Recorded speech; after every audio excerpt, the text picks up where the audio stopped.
Assalamualaikum warahmatullahi wabarakatuh. Salam warahmatullahi. Nah, ketemu lagi dengan saya Lili Mupiha di podcast Lazismu. Pada kesempatan kali ini kita akan membahas tentang fitri dengan fitrah. Kita berusaha untuk menjadi suci dengan zakat fitrah. Karena seperti yang kita tahu bahwa sekarang Ramadan sudah menjelang menuju akhir bulan. Dan untuk itu, kita akan membahas tuntas dengan Ustadz Sofyan. Oke, sebelumnya saya kenalkan bahwa Ustadz Sofyan ini adalah Ketua Dewan Pengawas Syariah Lazismu Jawa Barat dan juga Ketua Majelis Tarjih Pimpinan Wilayah Muhammadiyah Jawa Barat. Assalamualaikum Ustadz. Salam warahmatullahi wabarakatuh. Bagaimana kabarnya Ustadz? Alhamdulillah. Alhamdulillah ya. Alhamdulillah kita sudah menuju 10 hari terakhir ya. Ya, Iya. insya Allah mudah-mudahan. Tidak terasa dan ternyata dalam 1 bulan ini ya terasa sangat singkat tuh. Dan karena menjelang akhir Ustaz, kita disyariatkan untuk membayar zakat fitrah dan untuk saat ini kita akan membahas tentang itu. Sebenarnya apa sih yang dimaksud dengan fitri dan fitrah itu Ustaz? Oke, terima kasih. Bismillahirrahmanirrahim. Alhamdulillah wahda wa ba'du. Dalam bahasa Arab itu seringkali sebuah kata itu bermakna ambigu. Jadi satu kata memiliki makna yang banyak. Istilah teknisnya namanya mushtarak namanya. Nah, ada 2 kata dalam bahasa Arab yang penyebutannya mirip tapi memang memiliki makna yang agak sedikit berbeda. Ada fitrah dengan tak marbutoh di ujung, ada ada fitri yang itu berasal dari kata aftoro yuftiru. Kalau fitrah itu ada di surah Ar-Rum, itu ada kalimat begini, a'udzubillahi minasyaitonir rajim, fa'aqim wajhaka lid-dini hanifa fitratallahi allati fatarana 'alaiha. Jadi makna dasar dari fitrah itu adalah asal, posisi asal. Jadi manusia itu secara asasinya adalah makhluk yang suci. Maka kemudian nanti kata fitrah itu maknanya suci. Nah, ketika kata fitrah yang jadi masdar ini kemudian menjadi kata kerja, dia juga maknanya adalah berbuka. Seperti dalam hadis tuh, Allahumma lakasumtu wa bika amantu wa la rizqa abtartu bi rahmatika wa la rizqita abtartu. Nah, itu juga kata dasarnya fa, to, dan ro gitu. Jadi maknanya fitri artinya berbuka. Nah, jadi kalau kemudian Idul Fitri artinya kembali berbuka. Tapi dia juga bisa bermakna kembali kepada asal. Jadi itulah makna mushtarak dalam bahasa Arab itu. Nah, kira-kira begitu konsep fitrah dan fitri dalam bahasa Arab. Dia berasal dari kata yang sama, fa, to, dan ro, tapi kemudian maknanya beragam. Ada bisa bermakna suci, ada bisa bermakna buka, ada bisa bermakna asasi, bahkan juga ada bermakna ikhlas nih, ada bermakna tauhid. Ada 9 kira-kira maknanya itu. Masya Allah. Ternyata dari satu kata itu Ya, betul. kalau kita belajar tentang bahasa Arab sangat kaya ya Ustaz ya. Betul. Ada yang memang satu kata ketika diterjemahkan padanannya tuh ada beberapa banyak gitu. Baik. Selanjutnya, bagaimana sih ketika kita akan membahas tentang fitrah aja ya Ustadz ya. Oke. Karena tadi kan yang kita bahas adalah bagaimana asal kata atau akar katanya. Tapi yang kemudian akan kita bahas adalah tentang fitrah itu. Ya. Baik itu tentang berbukanya atau misalkan kembali suci atau kembali ke asal. Bagaimana sih cara untuk kembali fitrah itu? Ya, ketika Allah Subhanahu wa taala mewajibkan kita saum dengan Al-Baqarah 183 ya. Kutiba alaikumusiyam kama kutiba alal ladzina min qablikum la'allakum tattaqun. Maka tujuan dari saum itu adalah takwa. Nah, ujung dari takwa itu menjadi kata kunci dari pelaku saum itu sendiri. Nah, orang yang melaksanakan saum itu dia harus berusaha meniti jalan menuju takwa ini. Nah, tetapi masalahnya saum yang makna hukumnya itu hanya bermakna imsak dari makan, dari minum, menahan tidak makan, tidak minum, dan tidak berhubungan badan, itu kemudian hanya bagian aspek keluarnya saja. Nah, justru hal yang penting juga dalam imsak itu adalah imsak dari semua hal yang bisa menurunkan nilai dari pahala puasa itu sendiri. Jadi Allah itu tidak membutuhkan laparnya, tidak membutuhkan hausnya. Justru kemampuan orang untuk menahan, tidak bergunjing, tidak bergibah, itu menjadi nilai yang tidak bisa terpisahkan dalam konsep saum. Nah, kemampuan manusia untuk menahan itu sesungguhnya adalah bagian yang terdalam dari sisi manusia. Karena pada dasarnya manusia itu orang baik. Manusia itu selalu berusaha mengarah kepada kebaikan.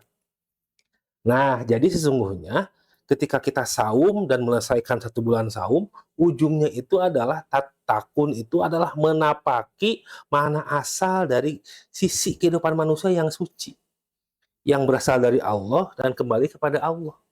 Nah, titik temunya ada pada God spot. Nah, titik Tuhan itu yang nanti akan mempersatukan manusia dengan Tuhan. Jadi takwa itu adalah aspek yang menghubungkan sisi Islam seseorang, sisi eh, iman seseorang, kemudian sisi ihsan.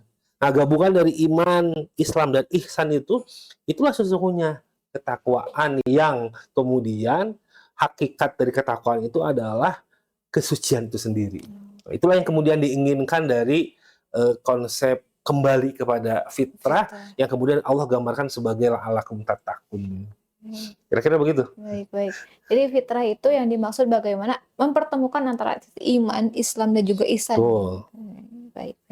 Nah, selanjutnya itu adalah upaya ya. Dengan mungkin dengan turunannya adalah peribadatan ya Ustaz ya. Betul. Berupa peribadatan. Salah satunya adalah saum, karena saum itu salah satu dari rukun gitu ya. Rukun Islam. Kemudian dibahas juga sholat juga rukun Islam, dan juga ada zakat nih. Kemudian dari zakat ini di episode sebelumnya kita membahas tentang zakat mal dan juga zakat penghasilan. Nah, untuk saat ini kita akan membahas tentang zakat fitrah ya.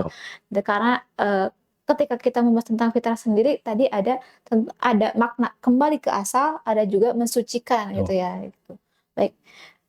Kenapa sih di bulan suci Ramadan ini selain kita beribadah saum atau puasa Ramadan, kita juga mesti menunaikan zakat fitrah? Ya, zakat fitrah bagi orang yang melaksanakan saum ya. Zakat fitrah bagi orang yang melaksanakan saum itu digambarkan oleh salah seorang ulama seperti sujud sahwi ketika orang lupa dalam mengerjakan bagian sholat. Nah, seringkali ketika kita saum, kita masih gibah, kita masih bergunjing gitu. Itu kan nanti akan mengurangi nilai saumnya itu sendiri. Nah, kemudian zakat fitrah itu akan menggenapkan kesempurnaan saum kita. Jadi makanya kemudian zakatul fitr itu tuhorotan lisoimin.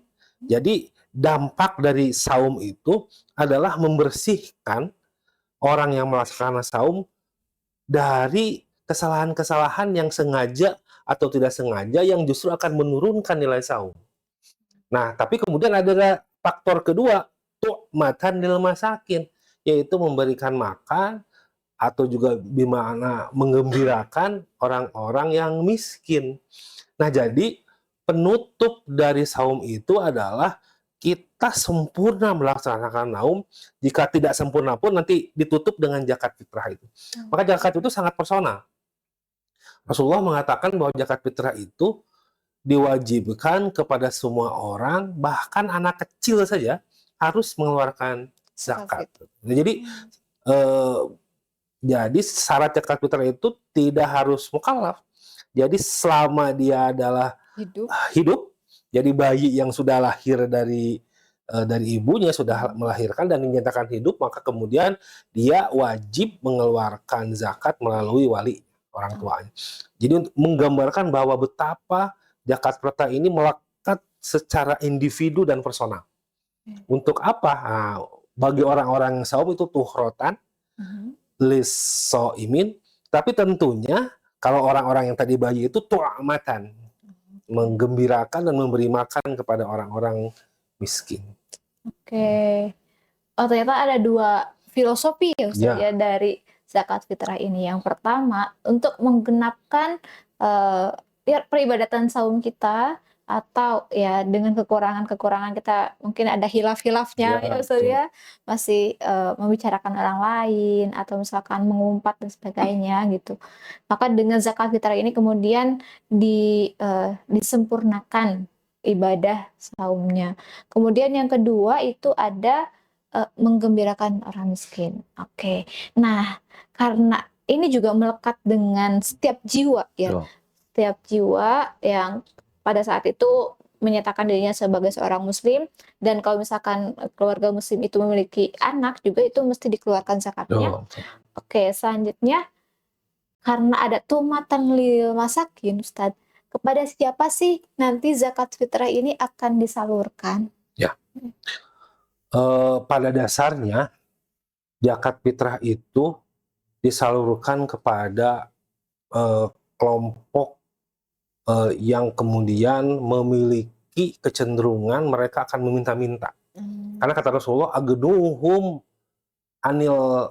anis su'al fi hadal yaum. Cukupkanlah dari orang yang meminta-minta pada hari Id, tanggal 1 Syawal itu. Jadi sesungguhnya objek penerima manfaat zakat fitri itu adalah orang fakir dan miskin. Orang fakir artinya orang yang sama sekali tidak memiliki penghasilan sama sekali itu. Sementara orang miskin orang yang punya penghasilan tapi penghasilannya tidak cukup. Jadi relatif kelompok orang ini sangat rentan, dia akan meminta-minta. Kepada mereka lah sesungguhnya pokok manfaat dari zakat fitrah itu diberikan. Walaupun kemudian ada beberapa pendapat nanti seperti pendapat yang diambil oleh Basnas yang kemudian diambil juga oleh MUI bahwa zakat fitrah itu sama juga dibagikan kepada kepada 8 asnaf sebagaimana zakat yang lain. Tetapi sesungguhnya walaupun 8 asnaf tapi titik tekannya tetap kepada dua kelompok asnaf ini, yaitu fakir dan miskin. Karena tadi kuncinya itu hadis tadi, agnuhum anis su'al fi hadal yaum. Oke, berarti dua kelompok rentan ya. Kita sebut saja dua kelompok rentan karena memang secara prasejahtera ya. Kelompok prasejahtera yang kemudian berpotensi untuk melakukan meminta-minta gitu kepada orang lain. Maka pada hari Id itu dianjurkan oleh Rasulullah untuk mereka nih sasarannya gitu, dicukupkan. Oke. Nah, berarti untuk penyalurannya ini zakat fitrah ini kan dikeluarkan selama bulan Ramadan ya Ustaz ya. Berarti untuk penyalurannya itu ada batasnya nggak? Dalam keputusan Tarjih Muhammadiyah, waktu pengumpulan zakat itu merujuk kepada sebuah hadis dari Rasulullah, batasnya itu adalah sampai imam naik ke mimbar untuk melaksanakan khutbah Idul Fitri. Nah, hadis itu kemudian dimaknai dalam konteks penyerahan. Nah, sementara di distribusinya itu hadis itu tidak mengatur gitu. Sehingga kemudian ulama tarjih berkesimpulan bahwa distribusi zakat fitri jika tidak habis ini ya, bukan langsung sengaja memang dibuat tidak habis, jika ternyata dananya berlebih hingga kemudian distribusinya ketika tanggal 1 Syawal itu tidak selesai, maka dia bisa didistribusikan setelah Idul Fitri, bahkan disebutkan bisa 1 tahun menjelang Ramadan datang lagi gitu. Menjelang Idul Fitri lagi gitu. Jadi pada dasarnya ini memberikan ruang kepada amil untuk mendistribusikan dengan lebih leluasa. Karena jangan sampai begini, karena terburu-buru untuk mendistribusikan zakat fitri ini, maka kemudian diberikan secara sembarangan saja. Tanpa kemudian asesmen ya. tanpa ada asesmen, kemudian nanti akan kadang-kadang satu orang juga diberi oleh berbagai lembaga misalnya, sehingga kemudian yang dapat, yang enggak. Ini yang kemudian dihindari itu. Nah, tapi tetap kata kuncinya adalah distribusi itu tetap memperhatikan, kebutuhan dari orang-orang miskin yang berada di sekitar amilnya itu. Ma nah, kalau kemudian masih bersisa, jangan buru-buru dihabiskan. Mhm. Ada waktu yang bisa dimanfaatkan sampai setahun, sampai Idul Fitri menjelang Idul Fitri yang akan datang. Jadi ulama tarjih memberikan ruang untuk itu. Oke. Mohon maaf sebelumnya kita agak tarik dulu tadi Ustadz, soalnya barusan terlintas di kepala ya, bagaimana kalau misalkan yang kategori fakir dan miskin itu tadi kan, tidak memiliki penghasilan gitu ya, Betul. tapi dia punya aset Ustadz. Hmm. Itu kira-kira masih, masuk ke kategori untuk mendapatkan, penyaluran itu atau tidak? Aset itu kan nanti ada aset yang pasif ya, seperti rumah, Mhm. kemudian juga kebun yang kemudian penghasilannya yang terbatas misalnya, dan aset yang produktif. Eh, ya sebenarnya kata kuncinya itu adalah tadi itu, Mmm. ada nggak potensi mereka meminta-minta? Oh. Kata kuncinya itu sebenarnya itu. Ini yang kemudian harus betul-betul diperhatikan karena memang Idul Fitri itu adalah hari bersukacita. Mhm. Jadi jangan sampai ada bagian saudara kita yang satu bergembira dengan bersilaturahmi, makan ketupat kalau di Indonesia kan, sementara yang lainnya tidak makan. Nah, Iya. ini yang kemudian betul-betul harus diperhatikan ini oleh oleh amil, oleh semua umat Islam sehingga di hari Id itu semua orang bergembira. Oke, baik. Oke, selanjutnya yang akan saya tanyakan itu, eee, berapa banyak yang mesti dikeluarkan untuk zakat fitrah? Oh, dalam putusan Tarjih dan kemudian menjadi pedoman di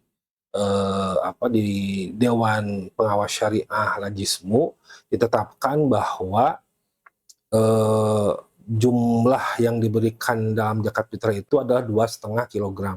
Nah, 2,5 kilogram itu adalah konversi dari satu sok. Satu sok itu adalah 4 mud. Ini yang kemudian nanti ada beberapa perhitungan, tapi kemudian ulama tarjih menetapkan angka di 2,5 kilogram. Nah, 2,5 kilogram ini adalah 2,5 kilogram makanan pokok. Karena di hadisnya itu, farada Rasulullah SAW zakatul fitri so'an minal burri awis syair awit tamar. Jadi Rasulullah SAW mewajibkan zakat fitrah satu sok dari gandum, jenis gandum, bur namanya, ada syair, ini gandum juga, ada juga tamar, kurma. Nah, jadi kan satu mud itu berarti dia sebetulnya ukurannya ukuran volume sebenarnya itu, kan satu genggam gitu kan. Tapi kemudian ketika dia dikonversi menjadi berat, kan, ini kan mungkin juga ada perubahan kan, kurma itu lebih berat kan. Nah, ini juga yang kemudian yang menjadi beberapa pendapat yang berbeda. Tapi ulama tadi menetapkan 2,5 kilogram. Dan kemudian dari benda yang telah ditetapkan Rasulullah itu, kemudian oleh ulama dikiaskan. Jadi bukan benda itu yang dimaksud, tapi ada ilatnya. Ilatnya adalah yang menjadi makanan pokok, qutul bilad. Jadi makanan pokok di tempat di mana orang yang berzakat itu berada. Kalau Indonesia kan makanan pokoknya beras, gitu kan. Maka kemudian ini yang menjadi objeknya.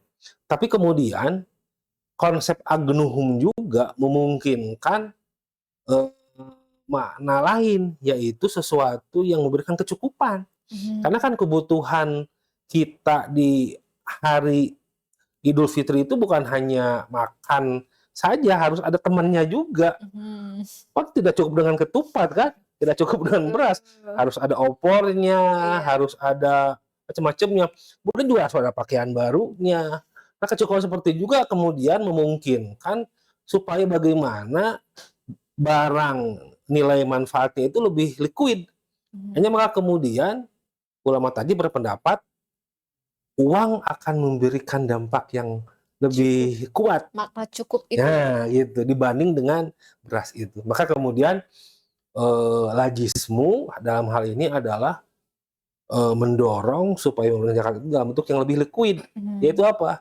Uang, Uang. nah kira-kira begitu. Nah jumlahnya, untuk tahun ini karena nanti bisa berubah-ubah ya, sesuai Betul. dengan harga beras di kota Bandung misalnya itu harga berasnya dihitung 16.000, jadi 16.000 kali 2,5 sama dengan Rp40.000 per orang. Baik, baik. Jadi seperti itu ya, untuk berapa banyak yang mesti dikeluarkan, baik berupa beras atau makanan pokok yang Iya. ya di tanah kita gitu ya, di Bandung atau di Indonesia secara umum, dan juga bagaimana konversi itu atau tadi ilat itu makna cukup itu juga bisa dikatakan dengan uang yang dikeluarkan seharga dengan beras Oh, gitu. Baik, yang terakhir Ustadz nih, yang ingin saya tanyakan adalah kemana kita harus membayar zakat fitrah? ya. Di surat At-Taubah ayat 1 disebutkan khudh min amwalihim shadaqatan tutahhirhum wa tuzakkihim biha. Jadi untuk nilai manfaat terbaik, maka zakat termasuk zakat fitrah di dalamnya sebaiknya diberikan kepada amil yang profesional yang memang bertugas untuk mengumpulkan dan mendistribusikan harta zakat dengan maksimal. Jadi saya menyarankan kepada seluruh pemirsa untuk membayarkan zakat kepada amil, mobil khusus kepada lembaga amil zakat Infak dan Sodakoh Muhammadiyah atau Lajismu. Mari kita bersama-sama melaksanakan amal soleh terbaik di akhir Ramadan ini dengan menyempurnakan saum kita dengan mengeluarkan zakat mal dan terkhusus zakat fitrah. Baik, alhamdulillah. Terima kasih Ustadz. Itu semuanya sangat daging gitu ya, bahwa berisi semua tentang fitri dengan fitrah. Bagaimana kita mengusahakan untuk menjadi kembali suci dengan mengeluarkan zakat fitrah, di mana kita juga selain menyempurnakan ibadah puasa kita di bulan suci Ramadan, tapi kita juga menggembirakan saudara-saudara kita yang uh, tidak beruntung, ya, sehingga keberuntungan itu, kebahagiaan itu bisa dicapai oleh semuanya, semua umat muslim pada hari yang sama, yakni pada Idul Fitri. Oke, karena podcast kita menjelang akhir, maka saya ucapkan selamat menjalankan ibadah suci Ramadan pada hari-hari terakhir di bulan suci Ramadan ini. Semoga kita bisa mengisi 10 hari terakhir di bulan suci Ramadan ini dengan amal soleh, dan juga kita diberikan kesempatan untuk membayar zakat mal dan juga tentunya zakat fitrah yang memang itu wajib pada setiap individu. Terima kasih Ustadz untuk waktunya. Sama Saya Lili Mupihah dengan Ustadz Sofyan Al-Hakim. Hakim. Kami pamit undur diri dari podcast Lazismu kali ini. Billahi fisabilil haq, fastabiqul khairat. Assalamualaikum warahmatullahi wabarakatuh. Waalaikumsalam warahmatullahi wabarakatuh.